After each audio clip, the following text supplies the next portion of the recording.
नमस्कार, जय हिंद, वंदे मातरम, भारत माता की जय। Hill awareness and culture YouTube channel में आप सभी सैनिक साथियों का फिर से स्वागत। और बड़े ज्यों आंदोलन आगे बढ़ रहा है तो उसके पॉजिटिव और नेगेटिव चीज़ें सामने आती हैं। और जैसा कि कहने की बात नहीं है, आप लोगों ने बहुत सारी वीडियोज़ में, बहुत सारे न्यूज़पेपर में और जो लेटर पढ़ते रहते लोग देख लिया है। एडवाइजरी ऑफ AHQ ने जो दी है सिक्योरिटी एंड डिसिप्लिन संबंधी 26 मई 1923, वो आपने देख लिया बहुत सारे जगहों से। उसमें सोशल मीडिया का दुरुपयोग लिखा है, वर्दी का दुरुपयोग और पहचान पत्र के दुरुपयोग संबंधी एडवाइजरी पहले से सेना में जब हम रहते थे तब भी मिलती थी। फेसबुक पे वर्दी में फ़ोटो न डालें, प्रोफाइल पर न डालें इत्यादि, और इसका उपयोग गलत हो सकता है, ठीक भी है सिक्योरिटी के लिहाज से। और ख़ास करके अभी ऑर्गेनाइजेशन और अधिकारियों के प्रति दुष्प्रचार का वीडियो बहुत सारे यूट्यूब चैनल बना रहे हैं साहब। हिल अवेयरनेस एंड कल्चर देख लीजिए सर, कोई दुष्प्रचार नहीं है। लेकिन सीधी बात है, ना हम गवर्नमेंट के ख़िलाफ़ है, ना हम अधिकारियों के ख़िलाफ़ है, ना ही हम सिस्टम के ख़िलाफ़ है। हमारी मांगों में जहाँ पर जो चीज़ जायज़ होगी उसे हम अपने संवैधानिक अधिकार के तहत उठाते हैं और उठाते रहते हैं। और जहाँ तक रही पेंशन बंद करने की बात, टॉप सेक्रेट एंड कॉन्फिडेंटल चीज़ों में कोई चीज़ हम इस तरह का कर रहे हैं, प्रशिक्षण किसी को दे रहे हैं, नक्सलवाद, खालिस्तान, उग्रवादी, तो हो सकता है साहब। और जब हमारे लोगों को खुद का, कईयों को, हमारे जैसे जवानों को खुद अपना टाइटल, अपना पे पेंशन का नहीं पता है, कहाँ टॉप सेक्रेट और कहाँ सेक्रेट, जो रैंक बढ़ते हैं ड्यूटी ऑफ चार्टर, उन लोगों को पता होती है चीज़ें। और जाने अनजाने में कभी गलत बोल देते होंगे, निकल जाता होगा ऐसा शब्द जिससे कि सिक्योरिटी के ख़िलाफ़ या ऑर्गेनाइजेशन के ख़िलाफ़ थोड़ा बहुत हो सकता है। पर चलिए, अच्छी बात है, सहयोग नहीं तो विरोध ही सही, अच्छा है। और इसी प्रकार से यदि हम लोग सिक्योरिटी के ख़िलाफ़ और ऑर्गेनाइजेशन के ख़िलाफ़ हैं तो मेजर जनरल सतवीर साहब ORP की जिनने शुरुआत की, जब वो हमारे साथ थे तब क्या वो सही थे? यदि वो सही हैं तो आज हम भी उनके नक्शे कदम पर अपना अलग सा हक मांग रहे हैं, क्योंकि एक साथ में सबके हकों का स्ट्रॉन्गली वहाँ पर रखा नहीं जा रहा। अब हम अपना हक रखेंगे तो आज हम लोग भी संवैधानिक ही हैं, संवैधानिक अधिकार ही है। इसके अलावा बड़ी बड़ी ऑर्गेनाइजेशन, रेलवे की बात करते हैं साहब, इनका लेटर है साहब 30 मई 2023 को, जो इनके सीनियर सिटीजन वेलफेयर सोसाइटी, बहुत सारे ऑर्गेनाइजेशन हैं, नॉर्दर्न रेलवे यूनियन, सेंट्रल, जितनी प्रकार की रेलवे उतने प्रकार की यूनियन है, बहुत मजबूत है सर, यूनियन होनी भी चाहिए। उन्होंने भी वित्त मंत्री जी को, माननीय निर्मला सीतारमण जी को लिखा हुआ है कि आज तक जितने पे कमीशन की मांगें आई हैं, और जब भी DA 50% से ऊपर हो जाए तो पे कमीशन का इंतज़ार करे बगैर वेतन में संशोधन हो सकता है, ऐसा उनने मांग की है। और उन्होंने ये भी कहा कि आज तक जितने वेतन आयोग बैठे वो उस अनुरूप नहीं हुई जैसे हमारी मांगें थी।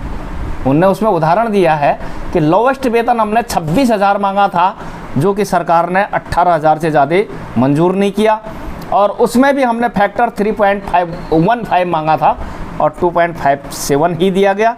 दूसरा कहीं दिया, जब 50% से ऊपर DA हो जाए तो रिवीजन किया जा सकता है। जैसे 2004 में 50% DA DP के नाम पर हो गया था, 5th पे कमीशन का, 6th पे कमीशन खुला नहीं था, 2008 में खुला, लागू 6 से हुआ।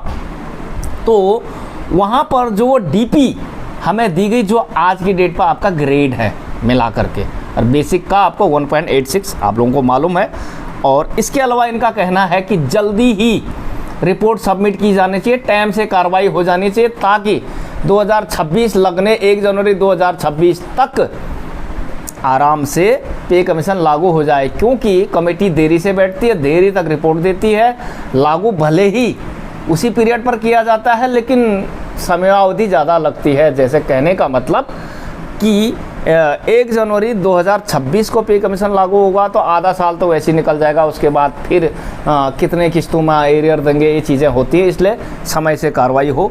तो रेलवे अगर संवैधानिक है और अपने मांगों के हक की बात कर रही है तो सैन्य संगठन भी संविधान के दायरे में और संवैधानिक ही है और अपनी मांग रख रहे हैं।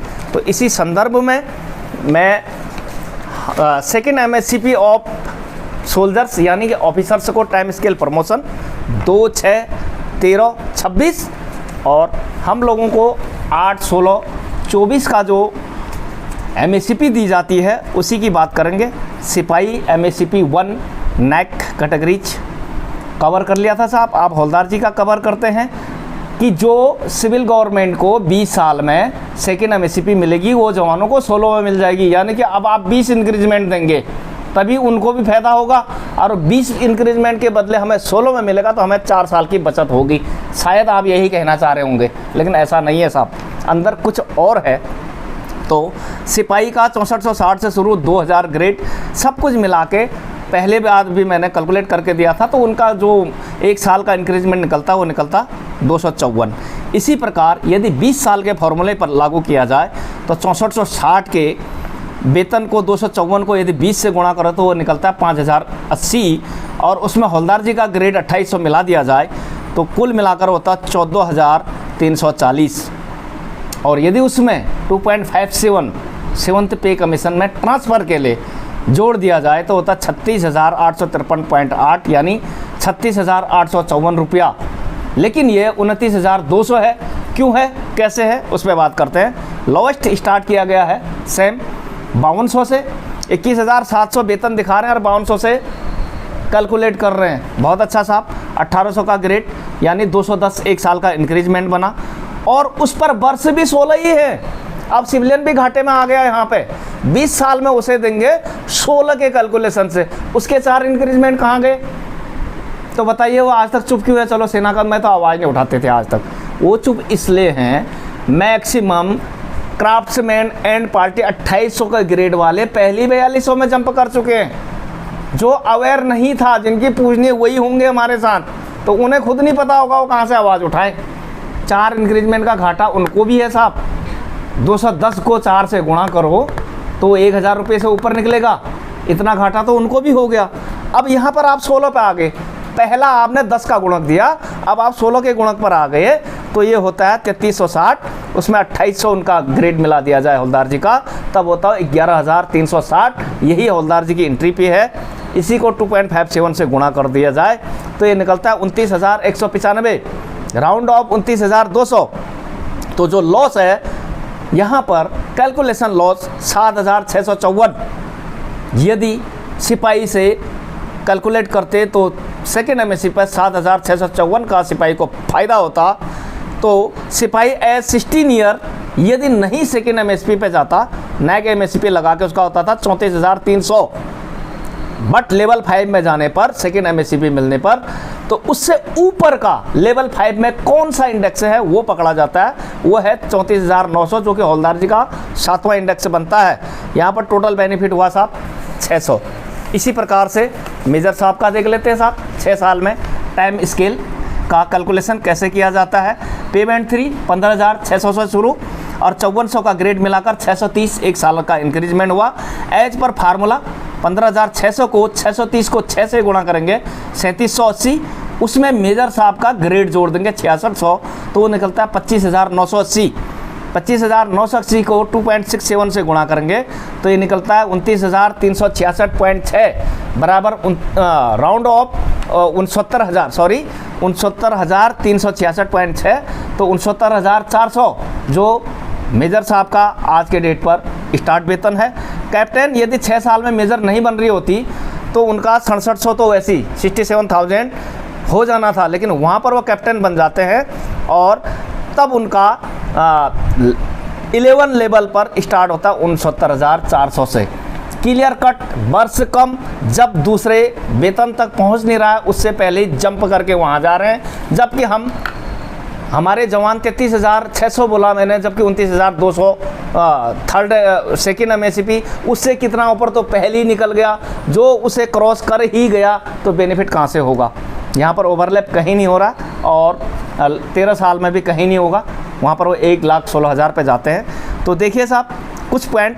हौलदार VS मेजर साहब 2400 का बेनिफिट मेजर साहब को हुआ, जबकि हौलदार MSCP पर 600 का ही फायदा हुआ, 4 गुना वृद्धि हुई सेकंड टाइम स्केल में। वेतन अंतर यदि हौलदार जी से भी लगाया जाए मेजर साहब का तो 2.37 ही है, लेकिन यहाँ पर MSCP और रैंक लेने में 4 गुना वृद्धि हो गई है। यही वो रेशो है जिसकी हम बात करते हैं। हमें हमारी हैसियत का, हमारे और ड्यूटी चार्टर का वेतन चाहिए, लेकिन वो भी सही रूप में। ये बात हो रही है, किसी से तुलना नहीं हो रही है। सर्विस अंतर 16 साल में मिली साहब MACP, और मेजर साहब को मिली 6 साल में नौकरी। 57 साल, 35 से 37 साल नौकरी करेंगे। ये सिपाही 17 में रिटायर हो जाएगा, जब या 17+2 करेगा तो 19 में रिटायर हो जाएगा, तो थर्ड MACP तो ले ही नहीं पाएगा। नायक साहब भी 22 में बाहर हो जाएंगे। तो सिपाही और नायक जिनकी टोटल नफरी ऑर्गेनाइजेशन की 60% है, 60% लोगों को ये पॉलिसी जो इसमें है छूट ही नहीं करती है। तो किस बात की MACP आपने हमें दी? तो क्या बोलकर हमें भ्रमित किया गया? सवाल यही है कि जब भी 1 जनवरी 2024 से संशोधन लागू करें, या 2026 का नया पे कमीशन, या ORP में कुछ इस प्रकार से हमें अपग्रेड करें या मैक्सिमम दे। क्यों हम मैक्सिमम की मांग करते हैं? क्यों हम अपग्रेड की मांग करते हैं? क्यों हम कहते हैं कि हमारा वेतन आयोग में सिफारिशें और कैलकुलेशन सही नहीं रखा गया? तो ये था हवलदार MACP BS मेजर साहब का कैलकुलेशन। नेक्स्ट वीडियोज़ में लेफ्टिनेंट कर्नल साहब और नायब सूबेदार साहब का MACP को कवर करेंगे। अभी के लिए इतना ही। तो बने रहें, लाइक शेयर और कमेंट्स करें यदि आपको लगता है कि आने वाले समय में इन पॉइंटों में कोई दम है, क्योंकि अभी संशोधन जरूर होगा। यदि एक बार बेसिक सुधर गया, दोबारा बता रहा हूँ, एक बार यदि बेसिक सुधर गया, बेसिक ढांचा सही हो गया, तो उस बेसिक का जो पेंशन बेस होगा वो मैक्सिमम होगा, और उसे ही बेस मानकर बाकी बचे हुए पेशे वालों को ORP देनी चाहिए। जब बेस ही सही नहीं है, बेस ईयर 2018 क्या पकड़ा, हुई इज मैक्सिमम, हुई इज मिनिमम। हम लोग मैक्सिमम, ऑफिसर तो मैक्सिमम होता ही होता है, 2, 6, 13 फिक्स है, 26 देन 57। लेकिन हमारा क्या गारंटी है कि हवलदार जी 15-16 में ही बनेगा, वो 20 में भी बन सकता है। तो ये था साहब। नमस्कार, जय हिंद, वंदे मातरम, भारत माता की जय।